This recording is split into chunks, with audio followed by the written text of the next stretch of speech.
Africa's ANC chairman wants state to seize land from.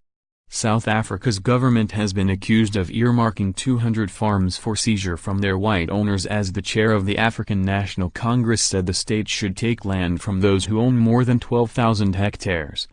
The rand fell on financial markets after ANC chair Gwede Mantashe, an ally of President Cyril Ramaphosa, said this week that major landowners should have their land taken without compensation. AfriForum, a lobby group which mainly represents white South Africans, claimed to have a list of 195 farms which the government was planning to seize. But the Department of Rural Development and Land Reform denied the claim, saying there was no truth to this document, News 24 reported. More than 2 decades after the end of apartheid, white people still own most of South Africa's land. Ownership patterns remain highly emotive as the government has been slow to transfer land to the black majority after centuries of colonial and racial oppression.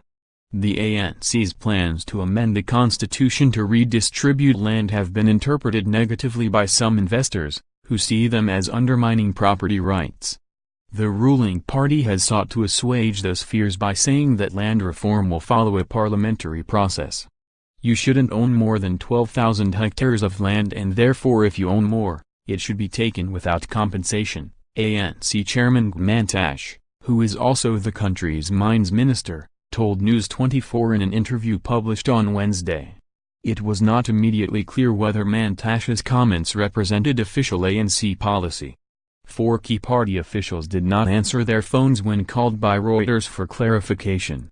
Mantashe is one of the top 6 most powerful officials in the ruling party and a close ally of President Cyril Ramaphosa. The rand fell more than 3% against the dollar earlier, partly weakened by Mantashe's comments, a report by Moody's ratings agency on the struggling economy and a resurgent dollar, which struck a 13-month peak. The ANC is under pressure to make headway with land reform ahead of next year's national election, where the ultra-left Economic Freedom Fighters Party has made faster land redistribution one of its main policies.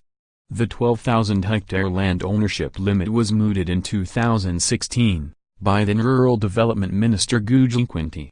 But Mantashe said the government would seek to buy, not expropriate without compensation, land from those owning more than 12,000 hectares. AfriForum has criticized the ANC's decision to endorse constitutional changes to allow the state to seize land without compensation, saying the move would be catastrophic.